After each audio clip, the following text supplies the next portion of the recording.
अनमोल वचन अखिल भारतीय संत मत सत्संग के संस्थापक और गृहस्थ में आनंद योग के जनक परम संत महात्मा परम पूज्य श्री यशपाल जी महाराज अर्थात परम पूज्य भाई साहब जी द्वारा प्रतिपादित इन अनमोल वचनों का पालन करना अति आवश्यक है। ये वचन हमारी गृहस्थ आध्यात्मिक साधना के लिए मूलभूत सिद्धांत हैं, जो इस प्रकार हैं। हम दुनिया की हर चीज की कीमत आंकते हैं, अपने मानव जीवन की कीमत भी जाने व परमात्मा की प्राप्ति हेतु साधना करें। मनुष्य योनि एक उपहार है, इसीलिए परमात्मा को धन्यवाद देते हुए आधा घंटा प्रातःकाल, आधा घंटा सायंकाल पूजा अवश्य करें। सत्संग, सतनाम व सद्गुरु को प्राथमिकता देते हुए इसी के आधार पर ध्यान योगाभ्यास अवश्य करें व गृहस्थ के कार्यों को परमात्मा का कार्य समझकर उसी की याद में संपन्न करें। हर समय ये ध्यान रहे कि गुरु कृपा द्वारा परमात्मा की पवित्र सत्ता का हमारी आत्मा में वास है, अतः मन में निरंतर अपने इष्ट देव का जाप करें। मान सम्मान की इच्छा ना करें व अपमान से दुखी ना हो। परमात्मा के अतिरिक्त किसी और का भय ना करें।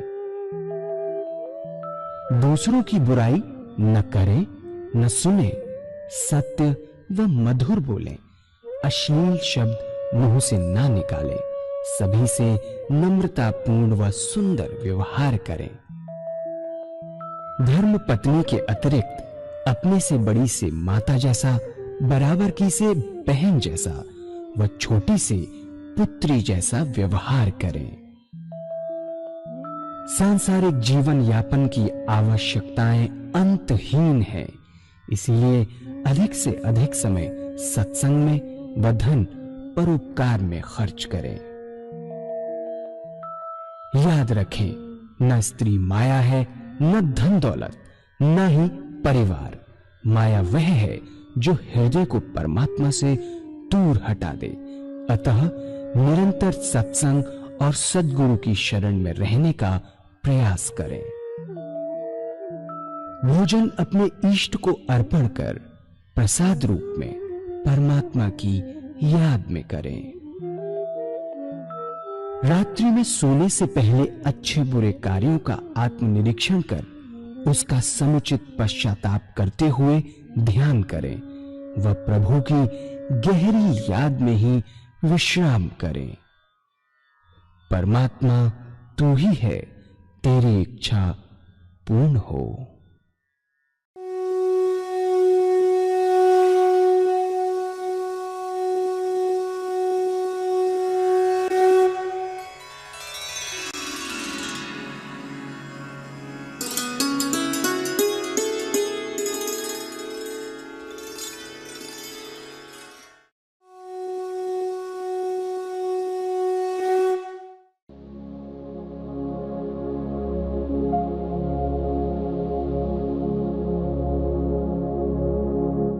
जय सद्गुरुदेव जय पद शरणम श्रेयस्वरूप चरणों शरणम। जय सद्गुरुदेव जय पद शरणम साल भर बाद बच्चा 1 साल का हुआ, 1 साल का हो गया और खुशी मनाते हैं, जन्मदिन मनाते हैं। जब 50 साल का हो गया तो और भी ज्यादा खुशी मनाते हैं। 50 साल हुए तो बड़ी दावत करते हैं। मनाना तो हमें अफसोस चाहिए कि 50 साल बेकार हो गए और कितने दिन रह गए पता नहीं। तो एक एक दिन कम होता चला जा रहा है। सफेद चूहा, काला चूहा जो पीपल की पेड़ की जड़ें काट रहे हैं वे दिन और रात हैं। सच तो यह है कि जिस दिन ये चूहे उम्र की पीपल की पेड़ की जड़ों को काट देंगे हमारी उम्र जिंदगी के साथ खत्म हो जाएंगे, हम गिरेंगे, और काल हमारा जो बैठा है कोबरा हमें डस लेगा। कोबरा वह हमारा काल है। हमारे जन्म लेते ही काल भी हमारा निश्चित हो गया। हमेशा कहते हैं कि as sure as death, as sure as death, मृत्यु से ज्यादा असंभावी कोई दूसरी चीज नहीं है। जरूर होनी है। अगर कोई ऐसी चीज है जो घटना जरूर घटेगी, बगैर घटे मानेगी नहीं, वह मृत्यु जरूर आएगी, ये भी मालूम है। और जब हम पैदा होते हैं तो मां के गर्भ में उल्टे लटके होते हैं, परमात्मा से बड़ी मिन्नतें करते हैं कि हे प्रभु, इस काल कोठरी नरक से निकाल, तेरे चरणों में लगूंगा, ताकि फिर ये दोबारा एक कारागार न भुगतना पड़े। बड़ी परमात्मा से प्रार्थना करते हैं, ईश्वर से। और जब संसार में आते हैं तो डॉक्टर क्या कहता है नर्स से कि डॉक्टर ने, भाई देखो इसका तालुआ साफ कर दो। जीभ की नोक जो तालुए में लगी होती है, जो सूरत परमात्मा में लगी हुई थी वो हटा दी, और जीभ में लगी हुई गंदगी उसे भी हटा दिया। इससे व्रति बहिर्मुखी हो गई, बाहर को देखते हैं, दुनिया की तरफ ज्यादा इसकी वृत्ति हो जाती है। सांसारिक वृत्ति तभी से, बचपन से तो ऐसी हमारी अवस्था है।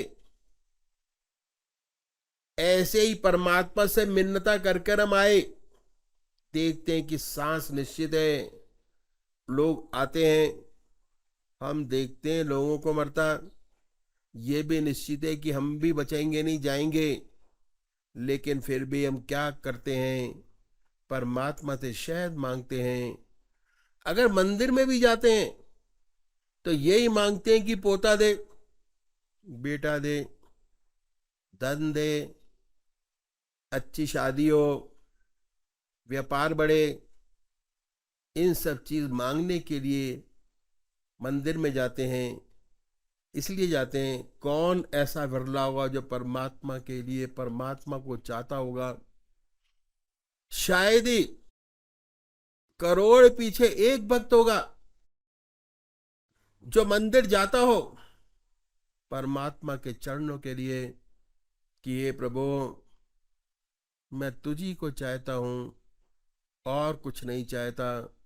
मेरी अजब तमन्ना भी अजब अर्जे तमन्ना है, तुझी से मांगता हूं मैं, तुझी को मांगता हूं मैं। ऐसा भक्त, ऐसा भक्त वही पार जाएगा, वही संसार के पार जाएगा, वही जीवन का सच्चा लक्ष्य पूरा कर सकेगा। वरना हम जाते हैं तो यही मांगते हैं।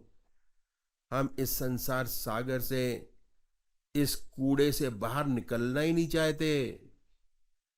तो ये जो संसार है एक बहुत बड़ा कुआं है, बहुत बड़ी खाई है जिसमें हम फंसे हैं।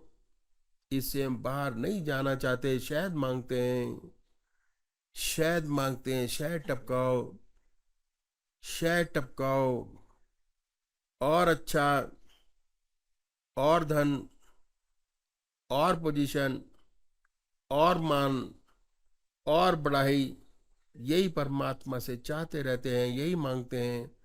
और कभी कभी जब शहद की मक्खियां बिगड़ जाती हैं, काटती हैं, कभी कभी ग्रस्त में कुछ तकलीफ आ जाती है, कोई सगा संबंधी चला गया जो बहुत नजदीकी था, तो रोते हैं, चिल्लाते हैं, चीखते हैं। लेकिन कुछ दिन बाद फिर शांत हो जाते हैं, फिर वही परमात्मा से शहद मांगते हैं, शहद। तो 1000 पीछे 999 व्यक्तियों की यही दशा है। इस भव सागर से, इस भव सागर के संसार के कुएं से हम निकलना ही नहीं चाहते। लाखों में कोई कोई व्यक्ति जिस पर परमात्मा की विशेष कृपा होती है, उसके हृदय में जिज्ञासा पैदा होती है, वह जानना चाहता है कि मैं क्या हूं, दुनिया क्या है, परमात्मा क्या है, सच्चाई क्या है, सत्य क्या है।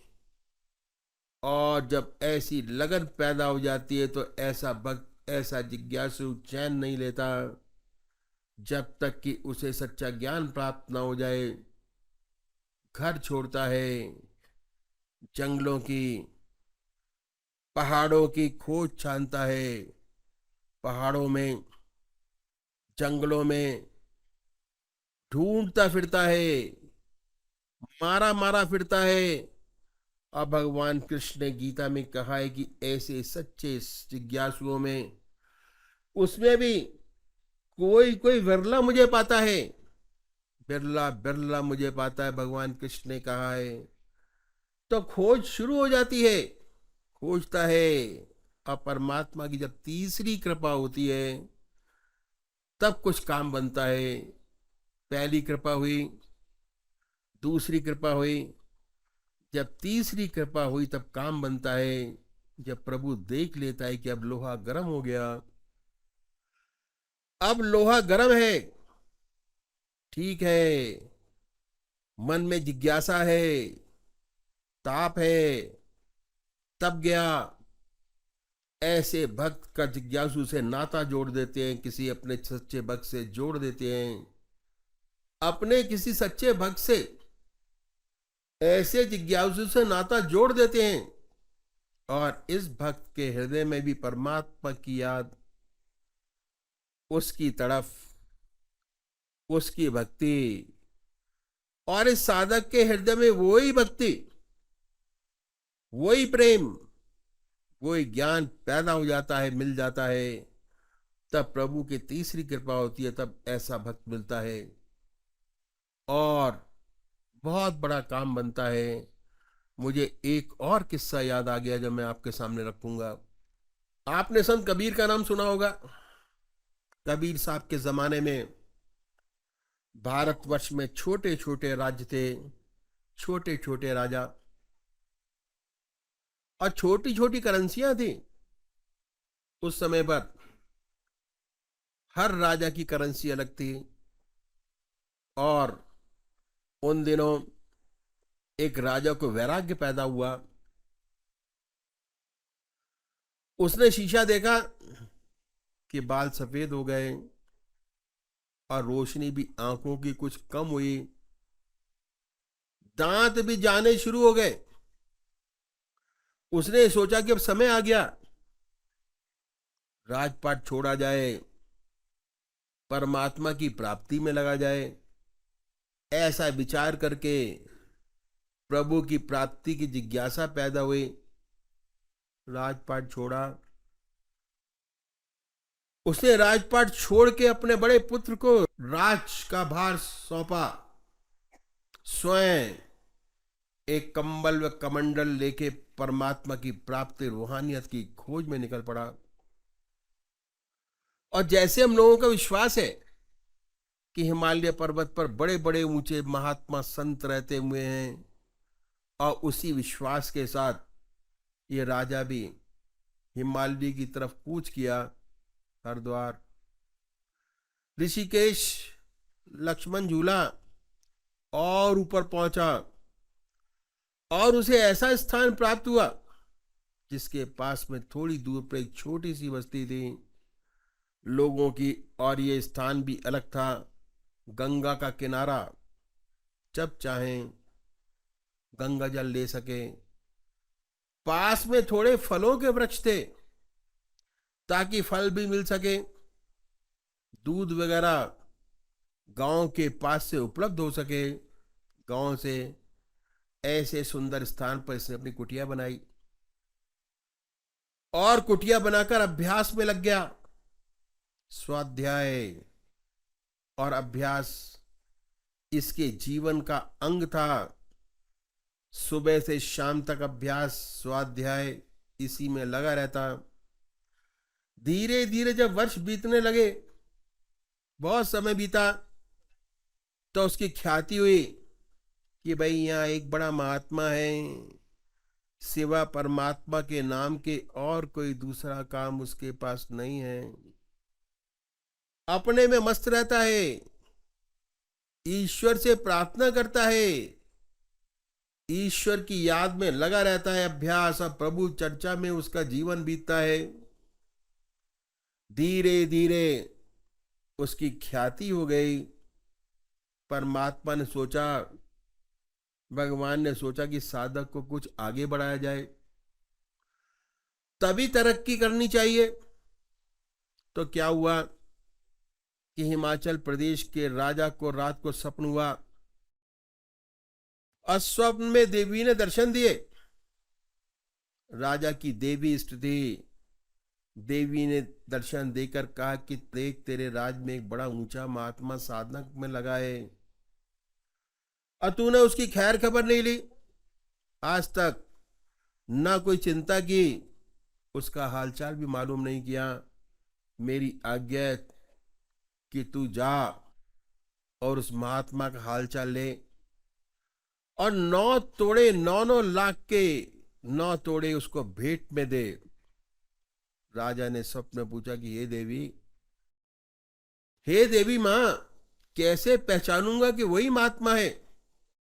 देवी बोली, देख। उसके बाद सीन बदला।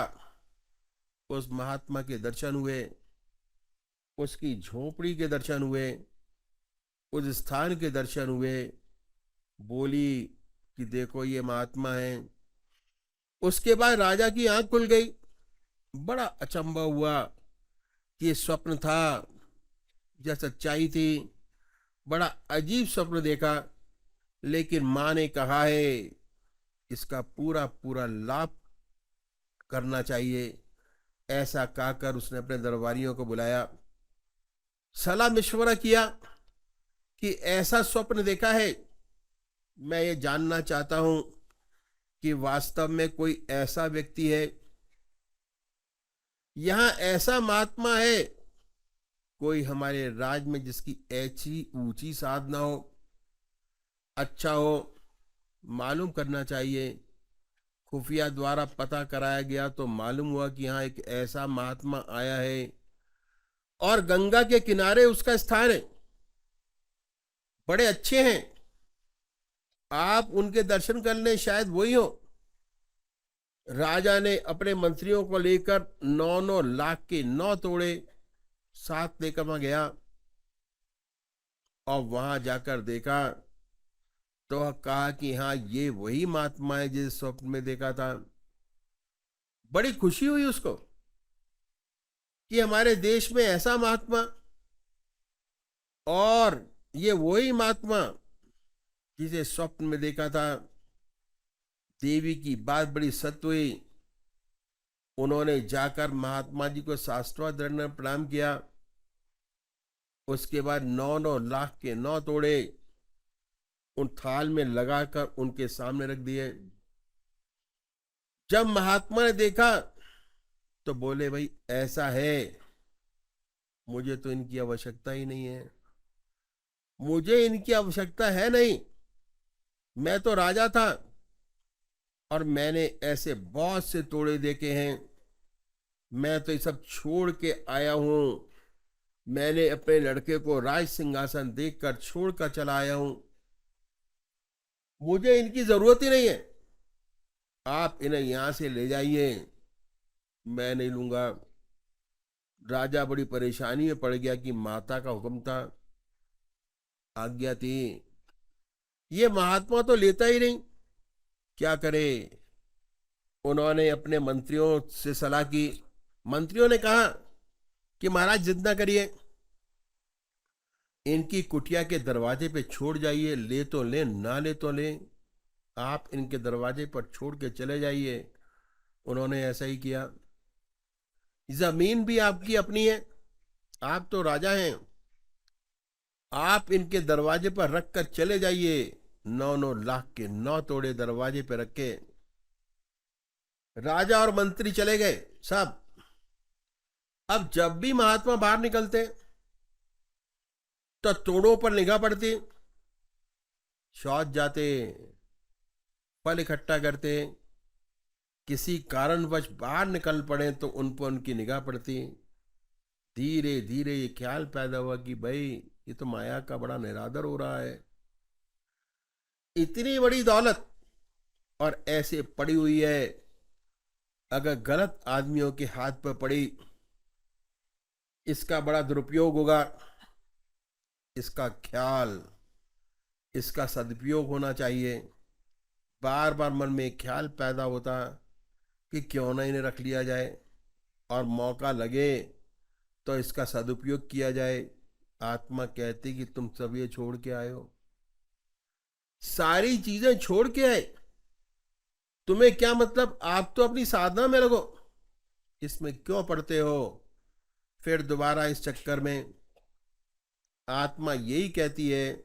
धीरे धीरे 15-20 रोज मन और आत्मा के अंदर लड़ाई होती रही, और 15 रोज के बाद मन की जीत हो गई। मन ने कहा सब तो नहीं, एक निकाल कर रख लो, महात्मा संत और कोई आए उसकी सेवा में काम आएगा। एक उन्होंने उठाया, रख के कहा, अपना आसन हटाया, रेत में गड्ढा किया और उसमें दबा दिया।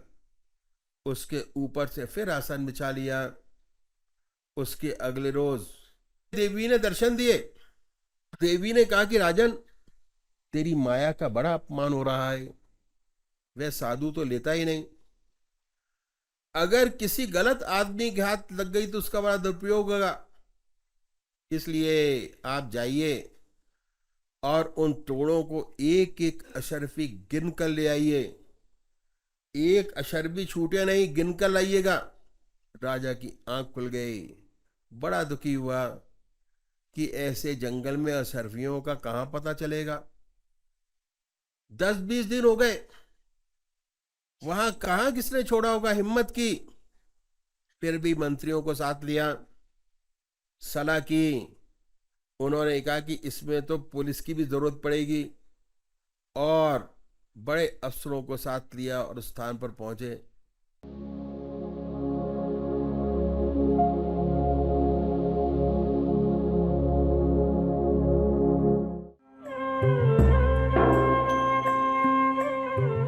ध्यान योग के कार्यक्रम आनंद योग से निशुल्क जुड़ने के लिए संपर्क करें 9810239677।